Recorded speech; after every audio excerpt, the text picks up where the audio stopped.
everyone, and welcome back to this current edition of Sippin with Stephen. You may recognize this smiling face to my right. This is Jay Ersman, who is one of the founders of New Riff and also one of their esteemed vice presidents. Welcome back, Jay. So glad. Thank you for taking time out of your day to come visit us again. You bet, Stephen. My pleasure to be back. We absolutely love it. As the weather starts to warm up and you see more people starting to get out on the trail and travel, New Riff is going to be a prime stopping point because of its location.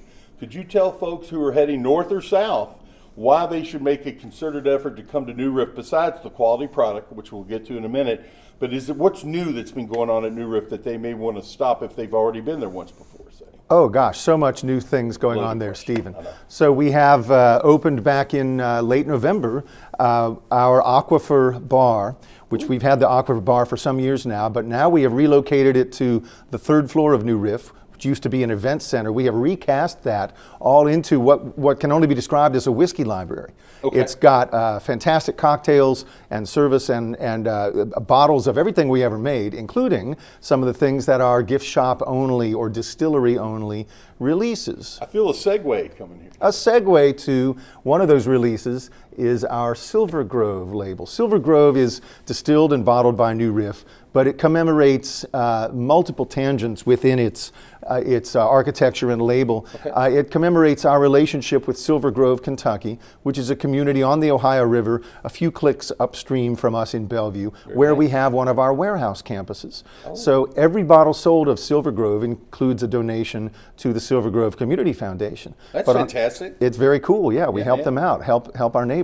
Sure. But on top of that, our Silver Grove label commemorates local Northern Kentucky and Greater Cincinnati whiskey history. This label is built upon, is made in emulation of a 1933 vintage bottling of bourbon called Silver Grove, which was distilled in my hometown of Cincinnati. Right. And it's a bottle that I actually own. So you happen to own that I bottle. Own this old bottle. I obtained it from a collector.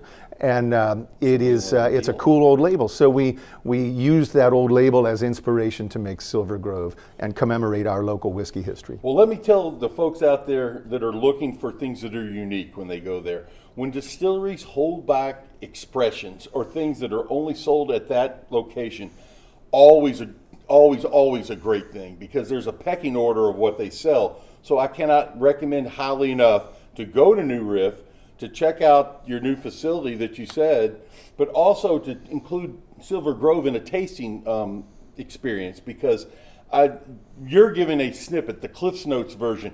I would love to sit down with one of your all's trained staff and hear the whole story, be able to engage in conversation, because as most of us know that are bourbon historians, that's half of the enjoyment. Mm-hmm. You know, having good products, but knowing the history and knowing the background of all that. So I will tell people, if they're up in Newport or in Cincinnati, going to a Reds game, going to the zoo, whatever it may be, make a stop at New Riff a mandatory stop. These folks are quality, what they do, heavy on using rye in your product. Mm-hmm. And for someone as such as myself, that is a big draw. Other people may think, oh, it might be a little too spicy. Not the case. You all have perfected using that 30% rye in your mash bill in the majority of your products, and the use of bottled and bond and a bunch of other different things to perfection. Mm-hmm. Well, I think last time we were here, Stephen, we talked about some of our ryes. Yes. And I'd like to taste you on another one of those today, our 6-year-old malted rye. What happens in the flavor of the rye grain when you malt it? Okay. So to be a malted rye whiskey in America, it has to be by law 51% rye. It says on the back of this bottle, our mash bill of 100% malted rye. So here we are really isolating and focusing on the flavor of malted rye. What happens to that flavor? When we made this for the first time, I thought maybe it gets even spicier. Okay. And I was like, sign me up, man. I would love that. Sounds like a reasonable expectation. But that's not what happened. Okay. Let's have a taste. Let's do that. This is like everything we make, almost everything we make, bottled in bond, and of course without chill filtration. Yes, yes, yes. So it doesn't get spicier, it gets softer. Very mellow. A nice little chew, or a little bit on the front of my tongue and on my lips. It is so inviting. Inviting, that's a good way to put it. Well, our cameraman, my cameraman Kevin Bradley, is a huge fan of this product, and he has had me try it before in his office, and it lives way. He undersold it if it's possible. This is fantastic, absolutely fantastic.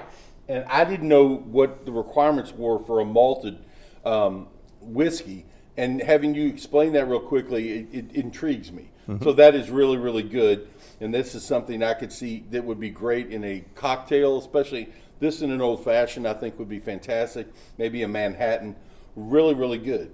Anything else that we need to know about the malted whiskey before we move on to your 8-year-old bottle that is I don't know what everybody else in the industry makes, but I suspect New Riff is the largest or one of the leading makers of malted rye in the country today. We make 3 batches of this every month. We direct import the grain from Germany, actually.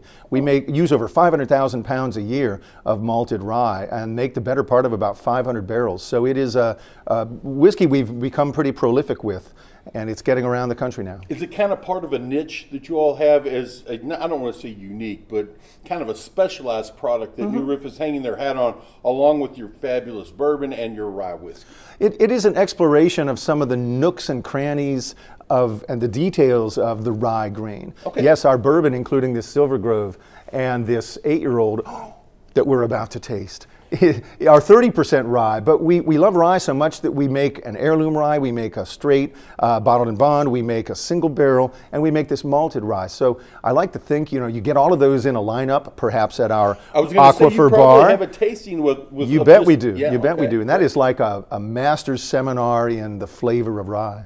That is fantastic, and that is something I just put on my mental checklist to have a rye tasting up at New Riff. Well, y'all come back now, as we say. Yes, we will do that. Now, this next one, this 8-year-old that we see, that I've heard a lot about on various podcasts, bourbon websites, all that kind of stuff, all of it has been glowingly positive. But let's hear it from the horse's mouth up here.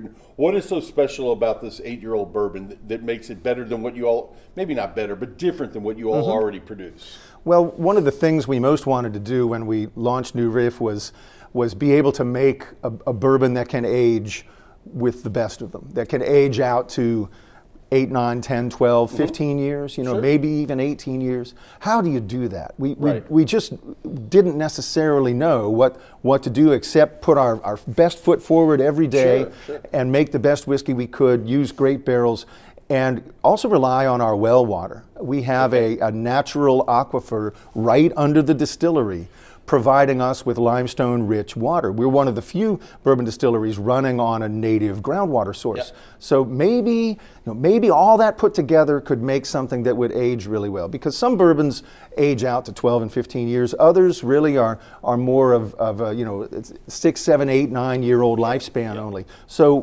what was this going to be like? It's all of these are like my kids. I love them all, but you see them grow up. I have an 11-year-old boy, and seeing him mature every year and takes a step and does this, what are they going to be like? And I don't really care what this tastes like. Is it sweet? Is it spicy? Right. I want to get out of this, what is the aging curve like for this bottle? Is it going to peter out at about 8 or 9 years and become too tannic? Or does it maybe have the stamina like a fine wine that can age in your cellar, like a Bordeaux or a Barolo, something that can last for 15, 20, 25, 30 years in your wine cellar? So is that to be determined then? As we're going through this journey? Exactly. We're going to find out what it's like at these older ages, but let's taste it, it's like at 8. Well, oh, I tell you, the nose is fantastic. Oh.